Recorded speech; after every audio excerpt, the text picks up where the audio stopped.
ಶಂಕರ್ ನಾಗ್ ಅವ್ರ ಫ್ಲೋರ್ನ ನನ್ನ ಕೇಳಿ ನಮ್ಮ ವೈದ್ಯನಾಥ ಬಿರಾದರ್ ಕೇಳಿ ಭೂಮಿ ಹಾಕ್ಸಿದ್ರಲ್ಲ, ಮರೀಕಾಗತ್ತ ಸರ್ ಇದು? ಆದ್ರೆ ನೆನಗುದಿಗೆ ಬಿದ್ದೈತಲ್ಲ, ಆ ನೋವು ನನಗೆ ಮಾತ್ರ ಅಲ್ಲ, ಅದು ಕನ್ನಡ ಚಿತ್ರರಂಗಕ್ಕಾದಂತ ಒಂದು ದುಸ್ಥಿತಿ.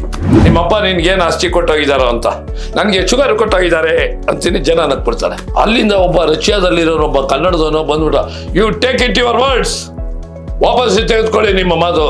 ಯಾಕೆ ಸರ್ ಅಂತೇಳಿದೆ. ಸ್ಟೇಜಿಗೆ ಬಂದ್ಬಿಟ್ರು ಡಾಕ್ಟರ್ ಎಲ್ಲ ಕೂತಿಯಾರ, ಗುಂಡ್ ಪಾರ್ಟಿ ಕೂತಿಯಾರಲ್ಲ, ವಾಪಸ್ ತಗೊಳ್ಳಿ ನಿಮ್ಮ ಮಾತನ್ನ ಅಂತ ಹೇಳಿದ್ರು. ಯಾವತ್ತು ವಂಶ ಪಾರಂಪರ್ಯವಾಗಿ ಶುಗರು BP ಬರಲ್ಲ. ಗುಬ್ಬಿಲಿ ನಾನು ಬ್ಯಾಂಕ್ ಜನಾರ್ದನ್ ಅವರೆಲ್ಲ ಬ್ಯಾಂಕ್ ಜನಾರ್ದನ್ ತಿರೋಗಿದ್ದಾರೆ. ರಾತ್ರಿ 11-12 ಗಂಟೆ ಮೇಲೆ ಅಲ್ಲಿ ಬಂದ್ಬಿಟ್ಟು ಒಂದು ಬೇಕ್ರಿ ತರ ಸಣ್ಣ ಪುಟ್ಟ ಟೀ ಅಂಗಡಿಗೆ ಹೋಗಿದ್ವಲ್ಲ, ಅದೇ ರೀತಿ ಟೀ ಅಂಗಡಿ ತರ ಟೀಗೆ ಕುಡಿದ್ಬಿಟ್ಟು ಲಘು ಉಪಹಾರ ಮಾಡ್ಕೊಂಡು ಈಗ ಬಂದು ದುಡ್ಡು ಕೊಡಕ್ಕೋದು ದುಡ್ಡು ಇಸ್ಕೊಳ್ತಿಲ್ಲ. ಗುಬ್ಬಿಯಿಂದ ಸ್ವಲ್ಪ ದೂರದಲ್ಲಿ ಬೋರ್ಡ್ ನೋಡಿದ, ಬೋರ್ಡ್ ಏನ್ ನೋಡೋದು ಬೇಕಾಗಿಲ್ಲ, ನಿಂದ ಏನ್ ಚಾರ್ಜ್ ಇದೆ ಕೊಡಿ. ಇಲ್ಲ ಸರ್, ಚಲನಚಿತ್ರ ಕಲಾವಿದರಿಗೆ ದುಡ್ಡನ್ನು ತೆಗೆದುಕೊಳ್ಳಲಾಗುವುದಿಲ್ಲ, ಬೋರ್ಡ್ ಹಾಕಿ ಅಂತ.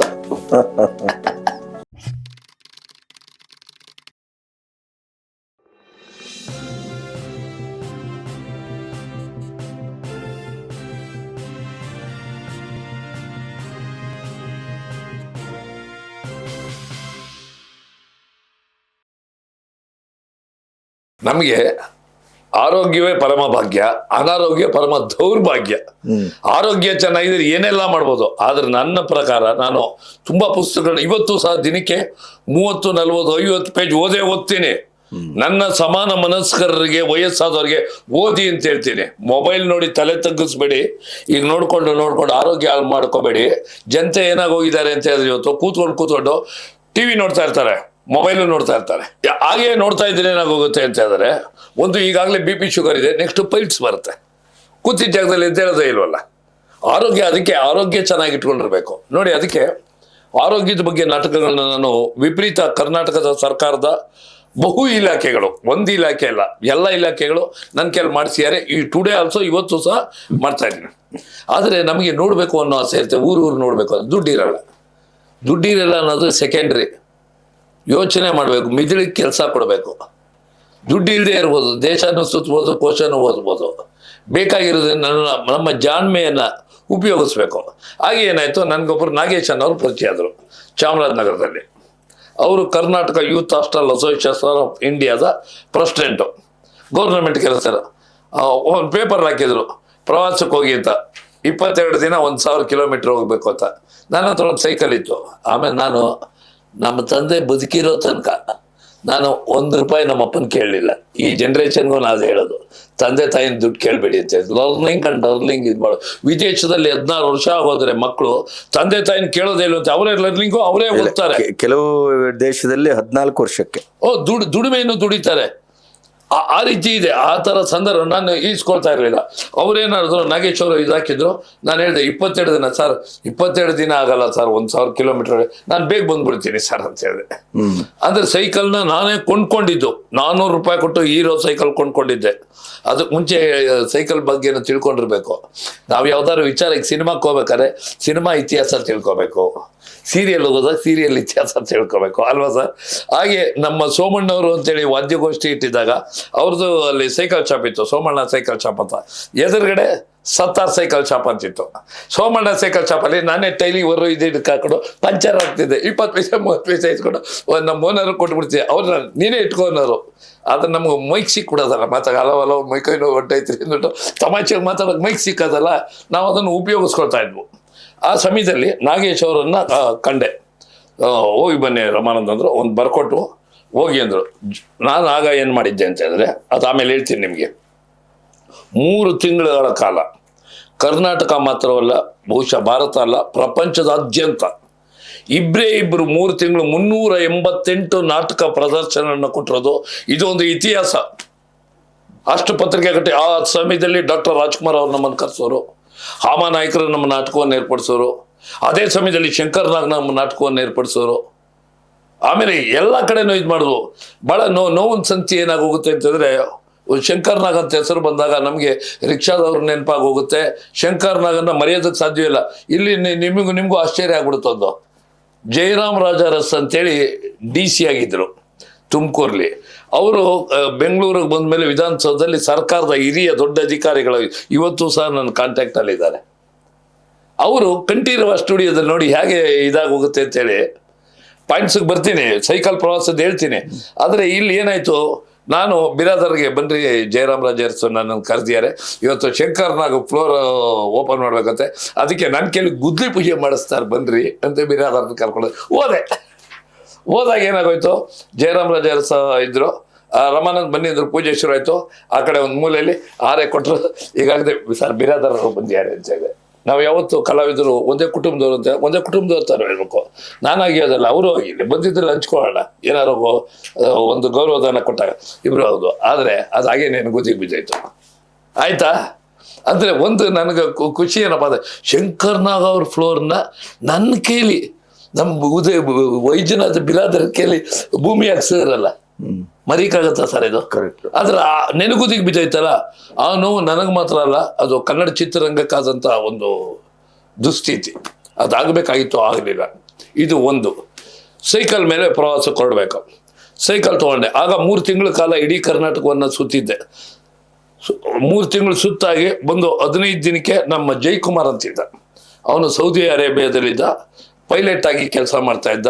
ಅಕಾಲಿಕ ಮರಣ, ಹೃದಯಘಾತ ಇದೆಯಲ್ಲ, ಹೃದಯಘಾತದಿಂದ ತೀರೋದ. ಯಾಕಿಲ್ಲಿ ಆರೋಗ್ಯದ ಬಗ್ಗೆ, ಹೃದಯಘಾತದ ಬಗ್ಗೆ ಹೇಳ್ತೀನಿ ಅಂತ ಹೇಳಿದ್ರೆ, ಇಂಟರ್ನ್ಯಾಷನಲ್ ಡಾಕ್ಟರ್ ಸೆಮಿನಾರ್ ಇತ್ತು ಪ್ರಪಂಚದಾದ್ಯಂತ. ಒಂದು 40 ಜನ ಡಾಕ್ಟ್ರು BTM ಲೇಔಟ್ಗೆ ಬಂದಿದ್ರು. ಸಿಟಿ ಕ್ಲಬ್ ಅಂತೇಳಿ ಅಲ್ಲಿ ದೊಡ್ಡ ವಿಚಾರ ಸಂಕಿರಣ ಸೆಮಿನಾರ್. ಅಲ್ಲಿ ಒಂದು ಕ್ಯಾರೆಕ್ಟರ್, ನನಗೆ 1000ಕ್ಕೂ ಹೆಚ್ಚು, ಕುಪ್ಪುರಾಜ್ ಅಂತ ಒಬ್ಬರು ಆರ್ಟಿಸ್ಟ್ ಇದ್ರು ಹಳಬರು ಕನ್ನಡದಲ್ಲಿ. ಅವ್ರ ಮಗ ರಾಜೇಂದ್ರ ಬಾಬು ಅಂತೇಳಿ ಡಬ್ಬಿಂಗ್ ಆರ್ಟಿಸ್ಟ್, ಕಿವಿ ಕೇಳ್ತಿರ್ಲಿಲ್ಲ. ಅವರು ನಾವು ಮಾಡ್ತಿದ್ದಾಗ ಅವ್ರು ನನಗೆ ಕೇಳ್ತಾರೆ, ನಿಮ್ಮಪ್ಪ ನಿನ್ಗೇನು ಆಸ್ತಿ ಕೊಟ್ಟೋಗಿದ್ದಾರೋ ಅಂತ. ನನಗೆ ಶುಗರ್ ಕೊಟ್ಟೋಗಿದ್ದಾರೆ ಅಂತೀನಿ, ಜನ ನಕ್ಬಿಡ್ತಾರೆ. ಅಲ್ಲಿಂದ ಒಬ್ಬ ರಷ್ಯಾದಲ್ಲಿರೋನೊಬ್ಬ ಕನ್ನಡದವನು ಬಂದ್ಬಿಟ್ಟ, you take it your words, ವಾಪಸ್ ತೆಗೆದುಕೊಳ್ಳಿ ನಿಮ್ಮ ಮಾತು. ಯಾಕೆ ಸರ್ ಅಂತೇಳಿದೆ. ಸ್ಟೇಜಿಗೆ ಬಂದ್ಬಿಟ್ರು ಡಾಕ್ಟ್ರ್ ಎಲ್ಲ ಕೂತಿಯಾರ, ಗುಂಡ್ ಪಾರ್ಟಿ ಕೂತಿಯಾರಲ್ಲ, ವಾಪಸ್ ತಗೊಳ್ಳಿ ನಿಮ್ಮ ಮಾತನ್ನ ಅಂತ ಹೇಳಿದ್ರು. ಯಾವತ್ತೂ ವಂಶ ಪಾರಂಪರ್ಯವಾಗಿ ಶುಗರು BP ಬರಲ್ಲ, ಬರೋದು ಹಾರ್ಟ್ ಅಟ್ಯಾಕ್ ಅಂತ ಹೇಳಿದ್ರು ದೊಡ್ಡ ವೇದಿಕೆಯಲ್ಲಿ. ಅವತ್ತಿಂದ ನಾನು ಅದು ಬಿಟ್ಟುಬಿಟ್ಟೆ. ಯಾಕೆಂತಂದರೆ ತಿಳಿದವರಿಂದ ನಾವು ಕಲಿಯೋದಿರುತ್ತೆ, ವಿವಿಧ ಕ್ಷೇತ್ರಗಳನ್ನ ಆಯಾ ವಿಚಾರಗಳನ್ನ ತಿಳಿಬೇಕಾಗತ್ತೆ. ಇನ್ನು ಅವನು ಅಲ್ಲಿ ಇದಾಗಿದ್ದ, ಹೃದಯಾಘಾತ ಆಗೋಯ್ತು, ತೀರೋದ. 3 ತಿಂಗಳ ಕಾಲ ನಾವು 388 ನಾಟಕ ಬಂದು ಒಂದು 10-12 ದಿನದಲ್ಲೇ ಸೈಕಲ್ ಪ್ರವಾಸ ಹೊರಟು. ನನ್ನ ಸ್ನೇಹಿತ ನನ್ನ ಜೊತೆಲಿ ಬಂದ ನಾಟಕದಲ್ಲಿ ಅವ್ನು ಬರಲಿಲ್ಲ. ಅವನಿಗೆ ಆ ಸಮಯದಲ್ಲಿ ಸೆಂಟ್ರಲ್ ಗೌರ್ನಮೆಂಟ್ ಕೆಲಸಕ್ಕೆ ಇದಾಗಿತ್ತು. ಅವನು ಅಲ್ಲಿಗೆ ಸೇರ್ಪಡೆ ಆಗೋದಕ್ಕೆ ಓಡಾಡ್ತಾ ಇದ್ದ. ನಾವು ಇಲ್ಲಿಂದ ಚಾಮರಾಜನಗರದಿಂದ ಸೈಕಲ್ ತೊಗೊಂಡು ಹೊರಟು. ಎಕ್ಸ್ಪೀರಿಯನ್ಸ್ ಇತ್ತು ಸೈಕಲ್ಗೆ ಸಂಬಂಧಪಟ್ಟಂಥದ್ದು, ಟೈಲಿವರು, ಆ ಪಂಚರ್ ಹಾಕೋ ಇದು, ಗಮ್ಮು ಗಿಮ್ಮು ಎಲ್ಲ ತೊಗೊಂಡು ಹೊರಟು. ಚಾಮರಾಜನಗರದಿಂದ ಈ ಕಡೆ ಬಂದ್ವಿ, ಇಲ್ಲಿ ಯಳಂದೂರು ಆ ಕಡೆ ಈ ಕಡೆ ಸುತ್ತ ಹಾಕೊಂಡು. ನಮ್ಗೆ ಅವಾಗ ಈಗಿನ ಥರ ಲೊಕೇಶನ್ ನೋಡೋ ಇದು ಫೆಸಿಲಿಟೀಸ್ ಇರಲಿಲ್ವಲ್ಲ. ನಮಗೆ ಗೊತ್ತಾದ ರೂಟಲ್ಲಿ ಬಂದು ನಂಜನಗೂಡಿಗೆ ಬಂದು, ಶ್ರೀರಂಗಪಟ್ಟಣ ನಂಜನಗೂಡಿಗೆ ಬಂದು ಮೈಸೂರಿಗೆ ಬಂದು, ಮೈಸೂರಿಂದ ಹೊರಟು 6 ದಿನಗಳ ಕಾಲ 1000 ಮೈಲಿಯನ್ನು ನಾನು ಜಯಕುಮಾರ್ ಹೊಡೆದ್ವು. ಈ ಸಮಯದಲ್ಲಿ ನಾವು ಅದಕ್ಕೆ ಹೋಗಿರೋದಕ್ಕೆ ದಾಖಲೆ ಇದೆ ನನ್ನ ಹತ್ರ. ದಾಖಲೆ ಎಲ್ಲಿಂದ ಎಲ್ಲಿವರೆಗೆ ಹೋದ್ರಿ? ಮೈಸೂರಿಂದ, ಚಾಮರಾಜನಗರದಿಂದ ಬಿಟ್ಟು ಮೈಸೂರಿಗೆ ಬಂದು, ಚಾಮರಾಜನಗರ, ಚನ್ನಪಟ್ಟಣ ಅಲ್ಲ, ಹಾಸನ್ನು, ಚನ್ನರಾಯಪಟ್ಟಣ, ಸಾಗರ, ಅರಸೀಕೆರೆ, ಶಿವಮೊಗ್ಗ, ಆ ಕಡೆ ಹಳ್ಳಿ, ಈ ಕಡೆ ಎಲ್ಲ ಸುತ್ತಾಕೊಂಡು ಈಗ ಬರೋದಿದೆಯಲ್ಲ 6 ದಿನದಲ್ಲಿ. ಅವ್ರು ಕೊಟ್ಟಿರೋ ಇದು ಒಂದು ಏರಿಯಾ ಕೊಟ್ಟಿರ್ತಾರೆ, ಆ ಏರಿಯಾದಲ್ಲಿ ಅಲ್ಲಿ ಶಿವಮೊಗ್ಗದಲ್ಲಿ. ಆಮೇಲೆ ಅಲ್ಲಿ ಹೋಗ್ತೀವಿ ನಾವು ರಾತ್ರಿ, ಬೆಳಗಿನ ಜಾವ ಯಾವುದೋ ಹಳ್ಳ ಕೊಳ್ಳ ನೀರು ಹರಿತಾ ಇರುತ್ತೆ, ಒಳ್ಳೆ ಫ್ರೆಶ್ ವಾಟ್ರು. ಎಲ್ಲಿ ಅಂತ ಕೇಳಿ ತಿಳ್ಕೊಳ್ಳೋದು ಹಿಂದಿನ ದಿನ. ಅಲ್ಲೋಗಿ ಸ್ನಾನ ಮಾಡ್ಬಿಡೋದು 4 ಗಂಟೆಗೆ. ಯಾಕೆ ಫ್ರೆಶ್ನೆಸ್ ಈಸ್ ಮೋಸ್ಟ್ ಇಂಪಾರ್ಟೆಂಟ್. ನೀರು ಬಿದ್ದರೆ ಏನಾಗುತ್ತೆ, ನಮಗೆ ಒಂದು ಶಕ್ತಿ, ಹೊಸ ಚೈತನ್ಯ ಬರುತ್ತೆ. ಆ ಸ್ನಾನ ಮಾಡ್ಕೊಂಬಿಟ್ಟು ಅಲ್ಲಿಂದ ಸೈಕಲ್ ಹೊಡ್ಕೊಂಡು ಖಾಲಿ ಹೊಟ್ಟೆಲ್ಲ ಅಲ್ಲೆಲ್ಲರೂ ದೂರ ಹೋಗಿ 7-8ವರೆಗೆ 8-8ವರೆಗೆ ತಿಂಡಿ ತಿನ್ಕೊಳ್ತೀವಿ, ಹೋಗ್ತೇವೆ. ಅಲ್ಲಿ ಪೊಲೀಸ್ ಸ್ಟೇಷನ್ ಸಿಗೋದು. ಸರ್ ನಮಸ್ಕಾರ ಸರ್, ಯಾರು ನೀವು? ನಾವು ಈ ಥರದವ್ರು ಸರ್. ಸರಿ, ನಾವು ಈ ಥರ ಟೂರ್ ಬಂದಿದ್ದೀವಿ ಸರ್. ಅವರು ಸೀಲು ಸಿಗ್ನೇಚರ್ ಹಾಕಿ ಕೊಡೋರು. ಒಂದು ಕಾಫಿ ಕುಡಿಯಿರಿ ಅನ್ನೋದು. ಕಾಫಿ ಕುಡಿಯಲ್ಲ ಸರ್, ಯಾಕೆ ಆರೋಗ್ಯ ಹೆಚ್ಚು ಕಮ್ಮಿ ಆದರೆ ಭಾಳ ಕಷ್ಟ, ಯಾಕೆ ದೂರ ಹೋಗೋರು. ಅವ್ರೊಂದು ಬಾಳೆಹಣ್ಣು, ಒಂದು ಬಿಸ್ಕೆಟ್ ಪ್ಯಾಕೆಟ್ ಕೊಟ್ಟರು. ಬಿಸ್ಕೆಟ್ ಪ್ಯಾಕೆಟು ಕೊಡಬೇಡಿ ಸರ್, ಒಟ್ಟು ಅದು ತಿಂದ್ಬಿಟ್ಟು ಆರೋಗ್ಯ ಹೋಗುತ್ತೆ, ಬೇಡ ಅಂತೇಳಿ ಈ ರೀತಿ ತೊಗೊಂಡು ನಾವು ಸುತ್ತಾಟ ಮಾಡ್ಕೊಂಡು ಹೋಗ್ತಾ ಇದ್ವು. ಅಲ್ಲೊಂದು ಇನ್ಸಿಡೆಂಟ್ ಏನಂತಂದರೆ, ನಮ್ಮ ಹತ್ರ ಕಾಸಿರಲಿಲ್ಲ. ಒಂದು ಕಾಸು ಇಲ್ದವರು ದೇಶ ಸುತ್ತು ಕೋಶ ಓದು ಅಂತ ಹೇಳ್ತಾರೆ. ಆದರೆ ಕಾಸು ಇಲ್ಲ ಅಂದ್ಕೊಂಡು ನಾವು ಸುಮ್ಮನೆ ಕೂತೀರಿ ನೋಡೋಕ್ಕಾಗ್ತಿತ್ತಾ? ಹೋದಾಗ ಏನಾಯಿತು, ಶಿವಮೊಗ್ಗ ಹತ್ರ ಹೋದಾಗ ಮಂಡಗೆದ್ದೆ ಅಂತ ಬರುತ್ತೆ. ಮಂಡಗೆದ್ದೆ ಹತ್ರ ಬಂದಾಗ ಅಲ್ಲೊಬ್ಬರು ಸುಮಾರು 7:30 ಸಮಯದಲ್ಲಿ ಅವರೊಂಚೂರು ಭಟ್ರು ಅಲ್ಲೇ ಹಿಂದೆ ಪೋಸ್ಟ್ ಆಫೀಸಲ್ಲೆಲ್ಲ ಸೈನ್ ಹಾಕಿಸ್ಕೊಂಡಿದ್ವು. ಆಗ ಈಗ ಹೋಗ್ಬೇಡಿ ರಮಾನಂದ್ ಅವರೇ, ಜಯಕುಮಾರ್ ಹೋಗ್ಬೇಡಿ, ಅಲ್ಲೆಲ್ಲ ಹುಲಿ ಸಿಂಹ ಇವೆಲ್ಲ ಕರಡಿ ಕತ್ತೆ ಕಿರಿಮ ಇವೆಲ್ಲ ಇರುತ್ತೆ, ಜೋಪಾನ ಹೋಗ್ಬೇಡಿದ್ರೆ. ಸುಮ್ಮನೆ ಸರ್ ನಮ್ಮನ್ನು ನೋಡಿದ್ರು ಓಡಾಟ ಐತೆ, ಬಂಡ್ಗೆಟ್ ನನ್ನ ಮಕ್ಕಳು ಇರು ಅಂತ ನೋಡೋಕೆ ಬಂದು ಓಡ್ಬಿಡುತ್ತೆ ಈ ಥರ ಅಂದರು. ನಾವೊಂದ್ಬಿಟ್ಟು ಹೊರಟಾಗ ಏನಾಯಿತು, ಸುಮಾರೊಂದು 8-9 ಕಿಲೋಮೀಟ್ರ್ ಬಂದಿದ್ವಿ. ಒಂದು ಹಳ್ಳದ ಹತ್ರ ನಮಗೆ ಇದಕ್ಕೆ ಇದಾಯಿತು, ಮೂತ್ರ ವಿಸರ್ಜನೆ ಮಾಡೋ ಅಂತ. ಅಲ್ಲಿ ಒಂದು ಹಳ್ಳದಲ್ಲಿ ನಿಂತ್ಕೊಂಡು ಇಬ್ಬರು ಮೂತ್ರ ವಿಸರ್ಜನೆ. ಜಯಕುಮಾರ ಏನು ಪಳಪಳ ಅಂತ ಹೊಳಿತಾ ಇದೆಯಲ್ಲ ನೋಡ. ಅವನು ಬಂದ, ಏನು ಕಾಣ್ತಾ ಇಲ್ವಲ್ಲ? ಆನೆ ಬೀಳಿಡ್ತು ಅಂತಲ್ಲ, ನಾವು ನಿಂತಿದ್ದ ಜಾಗದಿಂದ ಹಿಂದಕ್ಕೆ ಹೋಗೋಕ್ಕಾಗ್ತಾ ಇಲ್ಲ, ಸೈಕಲ್ ಹತ್ತೋದಿಲ್ಲ, ಸೈಕಲ್ ತಳ್ಳಕ್ಕಾಗ್ತಾ ಇಲ್ಲ, ಅಷ್ಟು ಹೆದರಿಕೆ. ಅದು ಹೇಳೋದಕ್ಕೆ ಆಗಲ್ಲ, ನಿಂತೋದಂಗೆ ಆಗ್ಬಿಡುತ್ತೆ. ಅಲ್ಲಿಂದ ತುಂಬ ಕಷ್ಟಪಟ್ಟು ಇಬ್ಬರು ಸ್ವಲ್ಪ ದೂರ ತಳ್ಕೊಂಡೋಗಿ ಆನೆ ಸದ್ಯಕ್ಕೆ ಹಿಂಭಾಗ ಬರಲಿಲ್ಲ, ಅದು ಕೆಳಗಡೆ ಇದ್ದಿದ್ದು ಬರಲಿಲ್ಲ. ಬಂದಿದ್ದು ನಾವಿಬ್ಬರು ಹೊರಟೋಗ್ಬಿಡ್ತಿದ್ವು. ಅಲ್ಲಿಂದ ತಿರ್ಗಾ ವಾಪಸ್ ನಾರಾಯಣ್ ಭಟ್ರು ಅಂತೇಳಿ ಅಲ್ಲಿ ಹೋದು. ನಾ ಹೇಳಲಿಲ್ವ ಬೇಡ ಅಂತೇಳಿ ತಿರ್ಗಾ ಅವರೇ ಅಲ್ಲಿ ಇದು ಮಾಡಿ ಬೆಳಗಿನ ಜಾವ 4-4:15 ನಾವು ಅಲ್ಲಿದ್ದು ಸ್ನಾನ ಗೀನ ಮಾಡಿಕೊಂಡು ಅವರೇ ತಣ್ಣೀರು ಸ್ನಾನಕ್ಕೆ ಇದೆಲ್ಲ ಮಾಡೋದು. ಒಂದು ಕಾಫಿನೂ ಕೊಟ್ಟು, ಹಾಲು ಕೊಟ್ಟು ಕುಡಿಯೋಕ್ಕೆ, ಕಾಫಿ ಹಾಲು ಕೊಟ್ಟು ಕುಡ್ಕೊಂಡು ಅಲ್ಲಿಂದ ಬಂದ್ವು. ಅಂದರೆ ಆ ಸಮಯದಲ್ಲಿ ಕೆಲವು ಕಡೆ ನಾಟಕವನ್ನು ಮಾಡಿದ್ವು. ಯಾವುದು ನಾನಿನ್ನೂ ಸತ್ತಿಲ್ಲ ಅಂದರೆ ಇದು ಲಂಕೇಶ್ ಪತ್ರಿಕೆಯಲ್ಲಿ ಒಂದು ವರದಿ ಅಷ್ಟೇ. ಇದು ಲಂಕೇಶರು ಬರೆದಿದ್ದು, ಅದನ್ನು ಅವ್ರ ಸಮ್ಮುಖದಲ್ಲೇ ಮಾಡಿದ್ದೆ. 20,000 ಜನ ನೋಡಿದ್ರು. ಅವರು ದೇವನೂರು ಮಹಾದೇವ, KS ಭಗವಾನ್ ಇವರೆಲ್ಲ ನೋಡಿದ್ರು. ದೊಡ್ಡ ರಾಮದಾಸ್ ಅವರು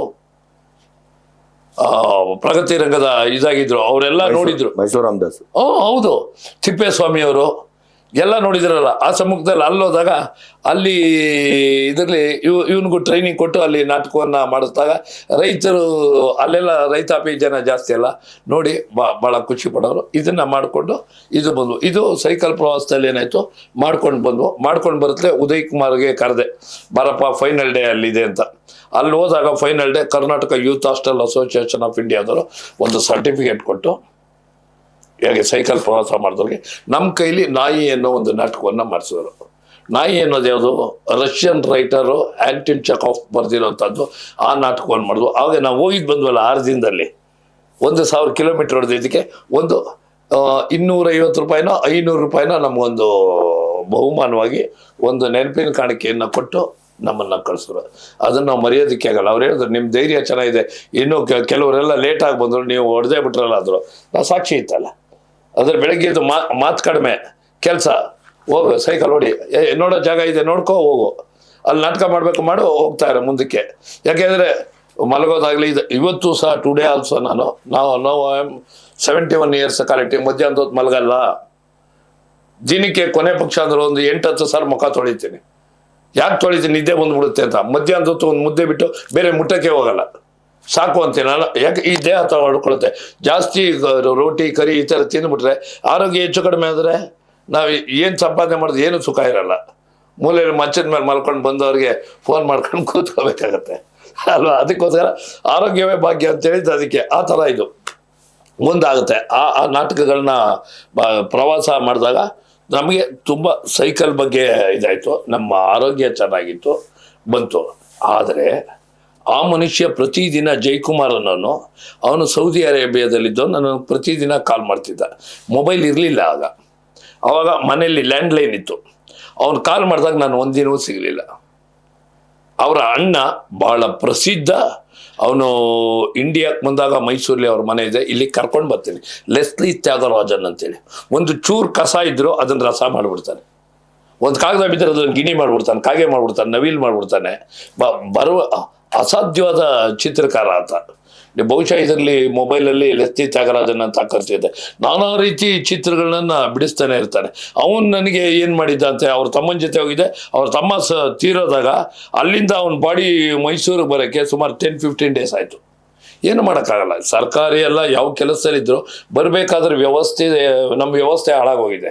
ಅಲ್ಲಿಂದ ಇಲ್ಲಿಗೆ ಬರೋ ತನಕ ಕಷ್ಟ ಆಯಿತು. ಆದರೆ ನಾನು ಲೆಸ್ಲಿ ತ್ಯಾಗರಾಜನ್ನ ಯಾಕೆ ನೆನಪು ಮಾಡ್ಕೊಳ್ಬೇಕು ಅಂತ ಹೇಳಿದ್ರೆ, ಅವ್ರ ಅಣ್ಣ ಈಗಲೂ ಇದ್ದಾರೆ. ಈಗ ನಾವು 58 60 ಹತ್ತತ್ರ ಇರಬೇಕು ಈಗ ಆತನಿಗೆ. ಆತ ಏನಂತಂದರೆ ಮಾತನಾಡೋ ಗೊಂಬೆ ಮಾಡ್ತಿದ್ದ. ನಂಬರ್ 1 ಪೋಲಿ ಪುಸ್ತಕ ಅಂತ ಬರೆದಿದ್ದ. ಆ ಪುಸ್ತಕ ಎಲ್ಲ ಉದಯ್ ಜಾಜುಗಾರ್ ಅವ್ರು ಬರೀತಿದ್ರು. ಅದೇ ಥರ ಇವನು ಬರೆದಾಗ ಮ್ಯಾಜಿಕ್ ಮಾಡೋನು, ಮಾತನಾಡೋ ಗೊಂಬೆ ಮಾಡೋನು. ನನಗೆ ಕಲಿಯುವಿಕೆಯಲ್ಲಿ ಆಸಕ್ತಿ. ಆವಾಗ ನಮ್ಮ ಬೆಂಗಳೂರಲ್ಲಿ ಎಲ್ಲೇ ಆಗಲಿ ಇಂಟರ್ನ್ಯಾಷನಲ್ ಏರ್ಪೋರ್ಟ್ ಇಲ್ಲ, ಮಡ್ರಾಸ್ಗೆ ಹೋಗಬೇಕು. ಮಡ್ರಾಸಿಂದ ನಾನು ಅವನ್ನ ಅಮೇರಿಕಾಗೆ ಕಳಿಸ್ಕೊಡ್ಬೇಕು. ನಾನೇನು ಮಾಡಿದೆ, ಮಡ್ರಾಸ್ಗೆ ಹೋದೆ. ಮಡ್ರಾಸ್ಗೆ ಹೋದಾಗ ಏನಾಗೋಯ್ತು, ಅಲ್ಲಿ ಅವನು ನನ್ನನ್ನು ಈ ಬ್ಯಾಗಲ್ಲಿ ನೋಡಿದೆ, ಗೊಂಬೆ ಇತ್ತು. ಇದೇನೇ ಇದು, ಅಮೇರಿಕಾಕ್ಕೆ ಗೊಂಬೆ ತೊಗೊಂಡೋಗ್ತಾ ಇದೆಯಲ್ಲೋ ಅಂದೆ. ನಾನು ಮಾಡ್ತೀನಿ ಇದು ಅಂದೆ. ಮಾಡಿದ್ರೆ ಇಲ್ಲೇ ಕೊಟ್ಬಿಡ್ತೀನಿ ಅಂತ ಹೇಳ್ದೆ. ನಿಜವಾಗ್ಲೂ ಮಾಡ್ತೀನಿ ಅಂತ ಹೇಳಿದೆ. ನಾನು ಸಾಕಷ್ಟು ನೋಡಿದ್ದೀನಿ, ವೇದಿಕೆಯಲ್ಲೆಲ್ಲೂ ಮಾಡಿಲ್ಲ, ಮಾಡ್ಬೋದು, ಆ ತಿಳುವಳಿಕೆ ನನಗಿದೆ ಅಂತ ಹೇಳಿದೆ. ಮಾಡಿ ಅಂತ ಹೇಳಿ ಕೊಟ್ಟ. ಬೊಂಬೆ ಹಿಡ್ಕೊಂಡೆ, ಮಾತಾಡಿಸ್ಬಿಟ್ಟೆ. ಅದ್ರಲ್ಲಿ ಏನಂತಂದರೆ ಪಾಪ ಬಾಬಾಮ ಎಲ್ಲ ಮಾತಾಡೋಂಗಿಲ್ಲ. ಪಾಪ ಬಾಬಾಮ ಅಂದರೆ ತುಟಿ ಕಚ್ಕೊಳುತ್ತೆ. ಏನೋ ಯಾಕೋ ಏನಲ್ಲಿ ಇವನ್ನೆಲ್ಲ ಮಾತಾಡೋದು. ನಾವೇ ಡಬಲ್ ವಾಯ್ಸಲ್ಲಿ ಮಾತಾಡೋದು. ಅದನ್ನು ಮಾತಾಡಿದಾಗ ನನಗೆ ಅಲ್ಲೇ ಕೊಟ್ಬಿಟ್ಟು ಪ್ರೆಸೆಂಟ್ ಮಾಡಿಬಿಟ್ಟ. ಆವಾಗ ನಾನು ಹೆಚ್ಚು ಕಡಿಮೆ ಒಂದು 200ಕ್ಕೂ ಹೆಚ್ಚು ಉತ್ತರ ಕರ್ನಾಟಕ, ಬೆಂಗಳೂರು, ಮೈಸೂರು ಸುತ್ತಮುತ್ತ ಎಲ್ಲ ಕಡೆ, ಗದಗಲ್ಲಿ ನನಗೆ ಅಲ್ಲಿ ನೆರೆಗಲ್ಲು, ಕೋಟೆಮುಚ್ಚಿಗೆ, ಬೇರೆ ಬೇರೆ ಊರುಗಳಲ್ಲೆಲ್ಲ ಗೊಂಬೆ ರಮಾನಂದ ಅನ್ನೋರು ಪತ್ರಿಕೆಯಲ್ಲೂ ಹಾಗೆ ಬರೆದುಬಿಟ್ಟಿದ್ದಾರೆ. ಅಲ್ಲಿ ಪತ್ರಿಕೆ ಜರ್ನಲಿಸ್ಟ್ ಎಲ್ಲ ಗೊಂಬೆ ರಮಾನಂದ ಅಂದರೆ ಅದು ಈಸ್ಕೊಂಡಿದ್ದಕ್ಕೆ ತಕ್ಕಾಗಿ ಬರುತ್ತೆ ಅಂತ ಹೇಳಿದ್ದಕ್ಕೆ ಅದಕ್ಕೆ ಶ್ರಮ ಹಾಕಿದ್ರಿಂದ ನಾನು ಮಾತಾಡೋ ಗೊಂಬೆಯನ್ನು ಶುರು ಮಾಡ್ತೀವಿ. ಯಾಕೆ ಅದನ್ನು ನಿಲ್ಲಿಸ್ಬಿಟ್ಟೆ ಅಂತ ಹೇಳಿದ್ರೆ, ಇದಕ್ಕೆ ಕರೆಯೋರು, ಏನೋ ನಮ್ಮ ಬರ್ತ್ಡೇ ಕರೆಯೋರು, ಒಬ್ಬನೇ ಮಾತಾಡಬೇಕು. ಮಾತಾಡಿದ್ಮೇಲೆ 1-1.5 ಸಾವಿರ ರೂಪಾಯಿ ಕೊಡ್ತಾರೆ, ಈಸ್ಕೊಂಡು ಹೋಗ್ಬೇಕು. ರಾತ್ರಿ ಲೇಟ್ ಆಗುತ್ತೆ, ಊಟ ಮಾಡ್ಕೊಂಡು ಹೋಗ್ಬೇಕು. ನನ್ನ ಒಬ್ಬನ ಜೀವನ ನಡೆಯೋಕ್ಕೆ ನಾನು ಇಲ್ಲಿ ಹುಟ್ಟಿದ್ದ. ನಾನು ಅಟ್ಲೀಸ್ಟ್ ಒಂದು 4-6 ಜನ ನಗಿಸ್ಬೇಡವಾ? ಬರೀ ಮಾತಾಡೋ ಗೊಂಬೆಲಿ ಒಂದು ಸಂಸಾರ, ಒಂದು ಕುಟುಂಬ ಅಷ್ಟರಲ್ಲೇ ಇದಾಗೋಗುತ್ತಲ್ಲ. ಈ ಕಾಲ ಪ್ರಕಾರ ಸರಿ ಇಲ್ಲ. ಅದನ್ನೇ ಬೇಕಾದ್ರೆ ನಾಟಕದಲ್ಲಿ ಅಡಾಪ್ಟ್ ಮಾಡ್ಕೊಳ್ಳೋಣ. ಒಂದು ಸರಿ, ಯಾಕೆ ಕಾವ್ಯಚ್ಚು ನಾಟಕ ಬ್ರಹ್ಮಿಮ್ ಅಂತಾರೆ, ಎಲ್ಲವೂ ಇದರಲ್ಲಿ ಎಡಿಕ್ಟ್, ನೃತ್ಯ, ಯಕ್ಷಗಾನ ಎಲ್ಲವೂ ಇದೆ, ಇಲ್ಲೇ ಅಡಾಪ್ಟ್ ಮಾಡ್ಕೊಳ್ಳೋಣ ಅಂತ ಹೇಳ್ಬಿಟ್ಟು ಅದಕ್ಕೆ ತಿಲಾಂಜಲಿ ಬಿಟ್ಬಿಟ್ಟೆ. ಮಾತಾಡೋ ಗೊಂಬೆ ಒಂದು 200ಕ್ಕೂ ಹೆಚ್ಚು ಪ್ರದರ್ಶನ ಮಾಡದೆ ಬಿಟ್ಟೆ. ಇದು ಲೆಸ್ಲಿ ತ್ಯಾಗರಾಜನಿಂದ ನನಗೆ ಬಂದಂಥ ಬಳುವಳಿ ಇದು. ಈ ರೀತಿ ಏನಂತಂದರೆ, ಇದ್ರ ಜೊತೆಯಲ್ಲಿ ನೀವು ನಾಟಕನ ನೋಡಿರ್ತೀರಿ, ಬೇಕಾದಷ್ಟು ಕಡೆ ನೋಡಿರ್ತೀರಿ. ಈ ಸಂತೆಯಲ್ಲಿ ನೋಡಿರ್ತೀರಿ. ರಾಮದುರ್ಗದಲ್ಲಿ ನಾಟಕ ಮಾಡಿದಾಗ, ಇಲ್ಲಿ ನಾಟಕ ಮಾಡ್ತಾ ಇದ್ದೆ, ಬಿಲ್ಡಿಂಗ್ ಮೇಲೆಲ್ಲ ಜನ, ಸುತ್ತಮುತ್ತ ಎಲ್ಲ ಜನ. ಅಪ್ಪ ಮಗ ಅಂತ ಹೇಳಿದ್ನಲ್ಲ, 10 ಲಕ್ಷ ಜನ ಯೂಟ್ಯೂಬಲ್ಲಿ ನೋಡಿ ಇರೋದು. ನಾವು ಏನಪ್ಪ ಉತ್ತರ ಕರ್ನಾಟಕದ ಜನ ಈ ಥರ ಜನ ನೋಡ್ತಾರೆ, ತುಂಬ ನಮಗೆ ಒಂಥರ ಇದಾಗ್ಬಿಡುತ್ತೆ. ಅಷ್ಟು ಜನ ನಮ್ಮ ನಾಟಕವನ್ನು ನೋಡಿ ಇದನ್ನು ಮಾಡ್ತಾರಲ್ಲ, ಎಂಕರೇಜ್ ಕೊಡ್ತಾರಲ್ಲ, ಅದನ್ನು ನಾವು ಮರೆಯೋಂಗೇ ಇಲ್ಲ. ಇದ್ರ ಜೊತೆಯಲ್ಲಿ ನೆಕ್ಸ್ಟ್ ಏನಪ್ಪ ಅಂತ ಹೇಳಿದ್ರೆ, ಎಲ್ಲಿ ನೀವು ನಾಟಕನ ಬೇರೆ ಬೇರೆ ರೀತಿ ವೇದಿಕೆಗಳಲ್ಲೆಲ್ಲ ನೋಡಿರ್ತೀರಿ. ಬೀದಿ ನಾಟಕ ನೋಡಿರ್ತೀರಿ, ಬಯಲು ನಾಟಕ ನೋಡಿರ್ತೀರಿ, ಹಗಲು ವೇಷ ನೋಡಿರ್ತೀರಿ, ಎಲ್ಲ ರೀತಿ ನೋಡಿರ್ತೀರಿ. ಆದರೆ ಬಾವಿ ಒಳಗಡೆ ನಾಟಕ ನೋಡಿದ್ದೀರಾ? ಬಾವಿ ಒಳಗಡೆ ಯಾರು ನಾಟಕ ನೋಡಿರಲ್ಲ. ಬಾವಿ ಒಳಗಡೆ ದೊಡ್ಡ ಗುಬ್ಬಿ ಅಂತಿದೆ. ಗುಬ್ಬಿ ಬೇರೆ, ದೊಡ್ಡ ಗುಬ್ಬಿ ವಿಚಾರ ಹೇಳಕ್ ಮುಂಚೆ ಗುಬ್ಬಿಲಿ ಒಂದು ವಿಚಾರ ಹೇಳಬೇಕು. ಗುಬ್ಬಿಲಿ ನಾನು ಬ್ಯಾಂಕ್ ಜನಾರ್ದನ್ ಅವರೆಲ್ಲ ಬ್ಯಾಂಕ್ ಜನಾರ್ದನಿಗೆ ತಿರೋಗಿದ್ದಾರೆ. ರಾತ್ರಿ 11-12 ಗಂಟೆ ಮೇಲೆ ಅಲ್ಲಿ ಬಂದ್ಬಿಟ್ಟು ಒಂದು ಬೇಕ್ರಿ ಥರ ಸಣ್ಣ ಪುಟ್ಟ ಟೀ ಅಂಗಡಿಗೆ ಹೋಗಿದ್ವಲ್ಲ, ಅದೇ ರೀತಿ ಟೀ ಅಂಗಡಿ ಥರ ಟೀಗೆ ಕುಡಿದ್ಬಿಟ್ಟು ಲಘು ಉಪಹಾರ ಮಾಡ್ಕೊಂಡು ಈಗ ಬಂದು ದುಡ್ಡು ಕೊಡೋಕ್ಕಂತೂ ದುಡ್ಡು ಇಸ್ಕೊಳ್ತಿಲ್ಲ. ಗುಬ್ಬಿಯಿಂದ ಸ್ವಲ್ಪ ದೂರದಲ್ಲಿ ಬೋರ್ಡ್ ನೋಡಿದ. ಬೋರ್ಡ್ ಏನು ನೋಡೋದು ಬೇಕಾ, ಇಲ್ಲ ನಿಂದೇನು ಚಾರ್ಜ್ ಇದೆ ಕೊಡಿ. ಇಲ್ಲ ಸರ್, ಚಲನಚಿತ್ರ ಕಲಾವಿದರಿಗೆ ದುಡ್ಡನ್ನು ತೆಗೆದುಕೊಡಲಾಗೋದಿಲ್ಲ, ಬೋರ್ಡ್ ಹಾಕಿ ಅಂತ. ಅಂದ್ರೆ ಕಲಾವಿದರಿಗೆ ಎಷ್ಟು ಬೆಲೆ ಕೊಡ್ತಾರೆ ಅಂತ ನಾನು ಹೇಳಿದ್ದು. ಅದು ಗುಬ್ಬಿ. ಈ ದೊಡ್ಡ ಗುಬ್ಬಿ ಹತ್ರ ವಿಸ್ತಾರ ರೆಸಾರ್ಟ್ ಇದೆ. ವಿಸ್ತಾರ ರೆಸಾರ್ಟ್ ಅಲ್ಲಿ ನಮ್ದು ನಾಟಕದ್ದು ಒಂದು ಸೆಮಿನಾರ್, ಸಂಗೀತ ಮತ್ತು ನಾಟಕ ವಿಭಾಗದ್ದು ನಾಟಕ. ಊಟ ಎಲ್ಲ ಆದ್ಮೇಲೆ ಎಲ್ಲ ಹೋಗ್ತಾ ಇದ್ದಾರೆ. ನೋಡಿದೆ, ಬಾವಿ ಒಂದು 60 ಅಡಿ ಬಾವಿ ಇದೆ, ಜನ ಇದ್ದಾರೆ ಆಗಿದ್ರು. ನಮ್ಮಲ್ಲಿ ಕೆಲಸ ಇದೆ. ನಮ್ಮ ಹರೀಶ್ ಅಂತೇಳಿ ಅವನಿಗೆ ನಡಿ, ಈ ಬಾವಿಲಿ 60 ಅಡಿ ಇಳಿಬೇಕು. ಈ ಕಡೆ ಹಿಡ್ಕೊಂಡು ಹೋಗೋಕ್ಕೇನು ಇಲ್ಲ, ಮೆಟ್ಲಿದೆ, ರೌಂಡ್ ಮೆಟ್ಲು. ಈ ಕಡೆ ಏನೂ ಇಲ್ಲ, ಕೈಲಿ ಹಿಡ್ಕೊಳಕ್ಕೆ ಎಡಗೈಲಿ, ಗೋಡೆ ಏನು ಹಿಡ್ಕೋಬೇಕು, ಈ ಕಡೆ ಹಿಡ್ಕೊಂಡು. ಅವನ ಹತ್ರ ಇದ್ದಿದ್ದೇನೋ ಕೀಬೋರ್ಡು. ಅವನಿಗೆ ನಿಧಾನವಾಗಿ ನಾನು ಇಳಿಸ್ಕೊಂಡು ಕೆಳಗಡೆ ಬಿಟ್ಟು, ಇನ್ನೊಬ್ಬ ನನಗಿನ್ ಚಿಕ್ಕವನು, ಅವನು 35 ವರ್ಷ, ಅವನನ್ನು ಇಳಿಸ್ಕೊಂಡು ಆಮೇಲೆ ನಾನು ಬಂದು, ಆಮೇಲೆ ಈ ಕೀಬೋರ್ಡನ್ನು ಇಟ್ಕೊಂಡು ನಾನು ಬಂದು ಕೆಳಗಡೆ ಇಟ್ಟು ಅದಕ್ಕೆ ಕಲೆಕ್ಷನ್ ಕೊಟ್ಟು ಅಲ್ಲಿ ನಾಟಕ ಮಾಡಿದ್ವು. ಯಾವ ನಾಟಕ? ನಗ್ನಗ್ತಾ ಹೇಡ್ಸ್ ತಡೆಗಟ್ಟೋಣ. ಅವಾಗ ಜನ ಎಲ್ಲ ಏನು ಮಾಡಿದ್ರು, ನಾವು ನಾಟಕವನ್ನು ಮಾಡ್ಬೇಕಾದ್ರೆ ತಲೆ ಎತ್ತು ಮಾಡ್ತಾ ಇದ್ವಿ, ಅವರು ತಲೆ ಬಗ್ಸಿ ನಾಟಕ ನೋಡ್ತಾ ಇದ್ದಾರೆ. ಈ ಕೆರೆ ನಾಟಕ, ನದಿ ನಾಟಕ ಮತ್ತು ಸಮುದ್ರದ ನಾಟಕ ಇವೆಲ್ಲವೂ ಈಗ ಆಗಿದೆ. ಬಹುಶಃ ಆ ಕಾಲದಲ್ಲಿ ಯಾರು ಮಾಡಿರ್ಲಿಲ್ಲ ಅದನ್ನು. ಹೌದೌದು. ಈ ಬೀದಿ ನಾಟಕ ಬಾವಿಯಲ್ಲಿ ಮಾಡಿದ್ದು ನನ್ನ ಜೀವನದಲ್ಲಿ ಮರೆಯಾಗಿಲ್ಲ. ಇವತ್ತು ಸಹ ಕೆಲವರು ಹೇಳ್ತಾರೆ, ನೀವು ಬೀದಿ ನಾಟಕ ಮಾಡಿದ್ದು ನಮ್ಮ ಜೀವನದಲ್ಲಿ ನಾವು ಮರ್ತೇ ಇಲ್ಲ ಅಂತ. ಯಾಕೆಂತಾರೆ ನಾವು ತಲೆ ಎತ್ತು ಮಾಡ್ಬೇಕಲ್ಲ. ಆಮೇಲೆ ಕೆಳಗಡೆ ಅದಕ್ಕೆ ಇದಿದೆ, ನಮಗೆ ಮೈಕಿಲ್ಲ. 60 ಅಡಿ ಈಗ ಮೇಲ್ಗಡೆ ಮಾತಾಡೋದು, ಧ್ವನಿ ಎತ್ತರಿಸಿ ಮಾತಾಡ್ಬೇಕಲ್ಲ. ಏಡ್ಸ್ ಹೇಗೆ ಬರುತ್ತೆ, ಏಡ್ಸ್ ಅನ್ನು ತಡೆಗಟ್ಟೋದು ಹೇಗೆ, ಇದೆಲ್ಲವೂ ಅವ್ರು ನಮಗೆ ಟ್ರೈನಿಂಗ್ ಕೊಟ್ಟಿರ್ತಾರೆ, ಯಾರು ಸಂಗೀತ ಮತ್ತು ನಾಟಕ ವಿಭಾಗದವರು. ಆದರೆ ಈ ನಾಟಕ ಮಾಡೋದಕ್ಕೆ ನಾವು ಮಾಡೋಣ ಅಂತೇಳಿ ಸ್ನೇಹಿತರ ಜೊತೆ ಸೇರಿಕೊಂಡು ನನ್ನ ಮುಂದಾಳತ್ವದಲ್ಲಿ ನಾವು ನಾಟಕವನ್ನು ಮಾಡಿದ್ವಿ. ಜನರಿಗೆ ಭಾಳ ಹಿಡಿಸ್ತದ್ದು. ಇದು ಭಾಳ ಖುಷಿ ಕೊಟ್ಟಂಥ ನಾಟಕ.